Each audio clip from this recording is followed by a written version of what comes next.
നമസ്കാരം, മലയാളി വാർത്തയിലേക്ക് സ്വാഗതം.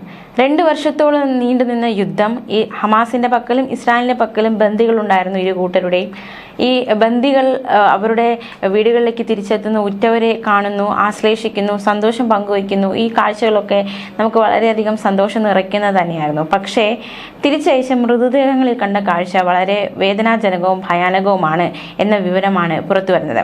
ഇസ്രായേൽ ഹമാസ് വെടിനിർത്തൽ കരാറിനു കീഴിൽ ഇസ്രായേൽ അധികൃതർ ഗാസയിലേക്ക് തിരിച്ചയച്ച 90 പലസ്തീനികളുടെ മൃതദേഹങ്ങളിൽ പലതിലും പീഡനത്തിന്റെയും വധശിക്ഷയുടെയും ലക്ഷണങ്ങൾ ഉണ്ടായിരുന്നുവെന്ന് ഡോക്ടർമാരുടെ സ്ഥിരീകരണം.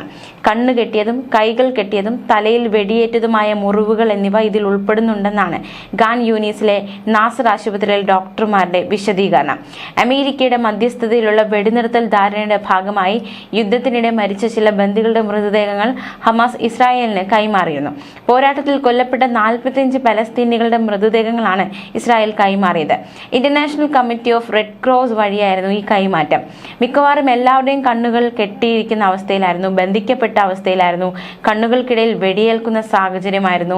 മിക്കവാറും എല്ലാവരെയും വധിച്ചിരുന്നു എന്നാണ് നാസർ ആശുപത്രിയിലെ പീഡിയാട്രിക് വിഭാഗം മേധാവി ഡോക്ടർ അഹമ്മദ് അൽഫറ വിശദമാക്കുന്നത്.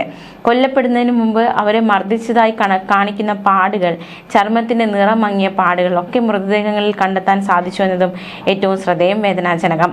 കൊല്ലപ്പെട്ടതിന് ശേഷം അവരുടെ മൃതദേഹങ്ങൾ പീഡിപ്പിക്കപ്പെട്ടതിന്റെ അടയാളങ്ങളും ഉണ്ടായിരുന്നുവെന്നാണ് മനസ്സിലാക്കാൻ സാധിക്കുന്നത്.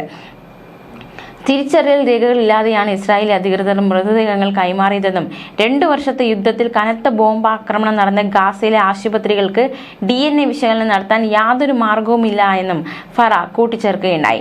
മരിച്ചത് ആരാണെന്ന് ഇസ്രായേലിന് അറിയാം, എന്നാൽ അത് തിരിച്ചറിയാൻ കൂടുതൽ കഷ്ടപ്പെടണമെന്നാണ് ഇസ്രായേൽ ആഗ്രഹിക്കുന്നത്, അല്ലെങ്കിൽ അത്തരത്തിലൊരു നിലപാടാണ് ഇസ്രായേൽ സ്വീകരിച്ചിരിക്കുന്നതെന്നാണ് ഡോക്ടർ അഹമ്മദ് അൽഫറ വിശദീകരിക്കുന്നത്.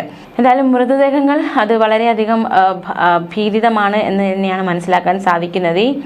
അതേസമയം ഗാസ മുനമ്പിനെയും ഈജിപ്തിനെയും വേർതിരിക്കുന്ന റഫ ഇടനാഴി തുറക്കാൻ സംബന്ധിച്ച് ഇസ്രായേൽ റഫ ഇടനാഴി വ്യാഴാഴ്ച തുറക്കുമെന്നാണ് കരുതുന്നത്. ഇതോടെ ഗാസയിലേക്കുള്ള സഹായമായി കൂടുതൽ ട്രക്കുകൾ ഇവിടേക്ക് എത്തിത്തുടങ്ങി. ബന്ദികളുടെ മൃതദേഹങ്ങൾ വിട്ടുകൊടുക്കാൻ ഹമാസ് വൈകുന്നുവെന്ന പേരിൽ റഫ ഇടനാഴി തുറന്നുകൊടുക്കാൻ ഇസ്രായേൽ ആദ്യം അനുവദിച്ചിരുന്നില്ല. റഫയിൽ യൂറോപ്യൻ യൂണിയന്റെ ദൗത്യ സംഘത്തെ നിയോഗിക്കുമെന്ന റിപ്പോർട്ടുകളൊക്കെ പുറത്തുവന്നതാണ്. എന്നാൽ ഇടനാഴി കടക്കാൻ എത്തുന്നവർക്ക് എന്ത് നിയന്ത്രണമാണ് ഏർപ്പെടുത്തുന്നത് എന്ന കാര്യത്തിലും ഒരു വ്യക്തത വന്നില്ലായിരുന്നു. 4ഓളം ബന്ദികളുടെ മൃതദേഹങ്ങൾ ഇസ്രായേലിന് കൈമാറിയ ഹമാസ് ചൊവ്വാഴ്ച 4 പേരുടെ മൃതദേഹങ്ങൾ കൂടി വിട്ടു നൽകുകയുണ്ടായി. ഇത് ഒരാൾ ബന്ദിയല്ല എന്നാണ് ഇസ്രായേൽ അധികൃതർ വ്യക്തമാക്കുന്നത്. പലസ്തീൻകാരായ 45 പേരുടെ മൃതദേഹങ്ങൾ ഇസ്രായേൽ കൈമാറുകയുണ്ടായി. എന്നാൽ ഇവർ ഇസ്രായേലിന്റെ കസ്റ്റഡിയിലിരിക്കെ മരിച്ചതാണോ അതോ ഗാസയിൽ നിന്ന് ഇസ്രായേൽ സൈന്യം ഏറ്റെടുത്ത് സൂക്ഷിച്ചിരുന്നതാണോ എന്ന കാര്യത്തിലൊന്നും ഒരു വ്യക്തതയുമില്ല. 90 പലസ്തീൻകാരുടെ മൃതദേഹങ്ങളാണ് ഇതിനകം കൈമാറിയത്. കരാർ പ്രകാരം പലസ്തീൻകാരായ 360 പേരുടെ മൃതദേഹങ്ങൾ ഇസ്രായേൽ ഇനിയും കൈമാറേണ്ടതായിട്ടുണ്ട്. അതേസമയം ഹമാസിനെ പൂർണ്ണമായി തുടച്ചു നീക്കണമെന്ന അതേ വാദത്തിൽ ഇസ്രായേൽ ഇപ്പോഴും നിലനിൽക്കുകയാണ്. ഒരിടത്തും ഹമാസ് അവശേഷിക്കാൻ അനുവദിക്കരുതെന്ന് തന്നെയാണ് ഇസ്രായേലിന്റെ ഇപ്പോഴത്തെ നിലപാട്. ഗാസയിൽ തങ്ങൾ എതിർത്തവരെ ഹമാസ് പരസ്യമായി കൂട്ടക്കൊല ചെയ്തുവെന്നും ഇസ്രായേൽ ആരോപിക്കുന്നുണ്ട്. വീഡിയോ പങ്കുവച്ചായിരുന്നു ഇസ്രായേലിന്റെ ആരോപണം. അതേസമയം ഗാസയിലെ വെടിനിർത്തൽ കരാറിൽ ഇനി എന്ത് എന്ന കാര്യത്തിൽ അനിശ്ചിതത്വം ഇപ്പോഴും തുടരുകയാണ്. തടവിൽ മരിച്ച ചില ബന്ദികളിൽ 4 പേരുടെ മൃതദേഹം മാത്രമാണ് ഹമാസ് കൈമാറിയിട്ടുള്ളത്. മറ്റുള്ളവരുടെ മൃതശരീരം വീണ്ടെടുക്കാനായില്ല എന്നാണ് ഹമാസ് പറയുന്നത്. ഇത് ചതി എന്നാണ് ബന്ദികളുടെ കുടുംബങ്ങൾ പറയുന്നത്. തടവുകാലത്ത് ക്രൂരപീഡനമേറ്റ ഇരുപക്ഷത്തും മോചിതരായവർ ആരോപിക്കുന്നുണ്ട്. വലിയ രീതിയിലുള്ള പീഡനമാണ് ഏറ്റുവാങ്ങേണ്ടി വന്നത് എന്നും അവർ പറയുന്നുണ്ട്. ഹമാസ് പൂർണ്ണമായി നിരായുധരായാൽ മാത്രമേ യുദ്ധം അവസാനിക്കൂ എന്ന് ഇസ്രായേൽ പ്രധാനമന്ത്രി ബെഞ്ചമിൻ നെതന്യാഹു നേരത്തെ പറഞ്ഞിരുന്നു. അതേ നിലപാട് അദ്ദേഹം തുടരുന്നു എന്ന് തന്നെയാണ് നമുക്ക് മനസ്സിലാക്കാൻ സാധിക്കുന്നത്. ഇസ്രായേൽ സൈന്യം ഗാസയിൽ നിന്ന് പൂർണ്ണമായി പിൻവാങ്ങുകയും യുദ്ധം വീണ്ടും തുടങ്ങില്ലെന്ന് ഉറപ്പാക്കുകയും ചെയ്യണമെന്ന ആവശ്യം ഹമാസ് മുന്നോട്ട് വെച്ചിട്ടുണ്ട്. ഇതടക്കം ഒട്ടേറെ വിഷയങ്ങളിൽ ഭിന്നത ഇപ്പോഴും തുടരുകയാണ്. ഗാസയുടെ ഭരണ ചുമതല ഇനി ആർക്കായിരിക്കും എന്ന കാര്യത്തിലും വലിയൊരു അനിശ്ചിതത്വം തുടരുന്നു. ബന്ദികളുടെയും തടവുകാരുടെയും കൈമാറ്റം നല്ല തുടക്കമായി ലോകരാജ്യങ്ങൾ വിലയിരുത്തുന്നു. എന്നാൽ ഇനി ഇതിങ്ങനെ തന്നെ തുടരുമോ അതോ മറ്റെന്തെങ്കിലും സംഭവിക്കുമോ? ചോദ്യങ്ങൾ ബാക്കിയാവുകയാണ്.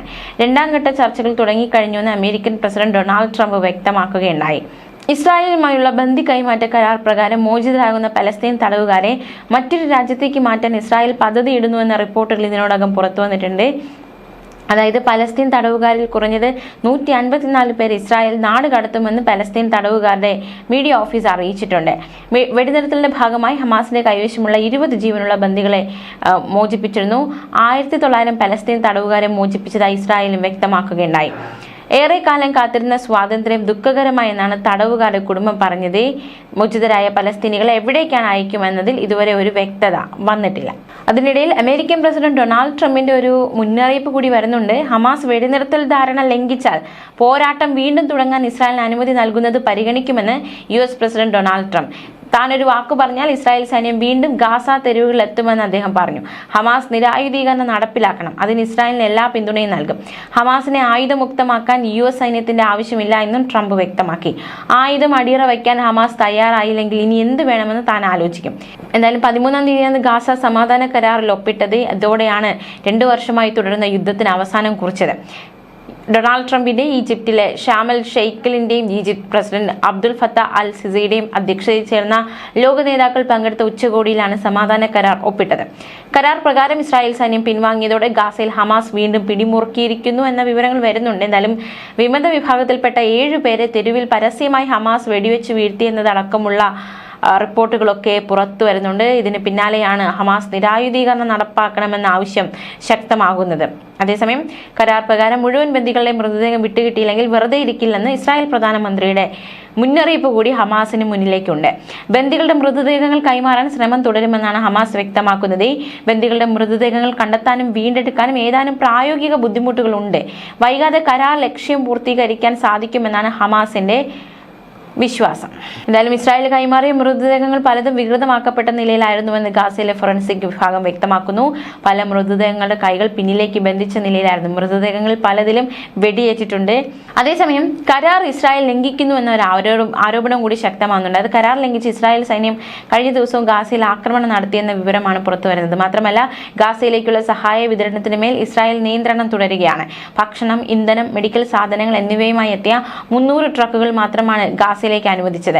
ബന്ദികളുടെ മൃതദേഹങ്ങൾ തിരിച്ചെത്തിക്കുന്നതിനെ ചൊല്ലിയുള്ള തർക്കം അവസാനിക്കാത്ത സാഹചര്യത്തിലാണ് സഹായ വസ്തുക്കളുടെ നിയന്ത്രണം തുടരുന്നത്. എന്നാൽ ഗാസയിലേക്ക് മരുന്നും വൈദ്യോപകരണങ്ങളും വേഗത്തിൽ എത്തിക്കണമെന്ന് ലോകാരോഗ്യ സംഘടന ആവശ്യം മുന്നോട്ട് വച്ചിരിക്കുകയാണ്. ന്യൂസ് ഡെസ്ക് മലയാളി വാർത്ത.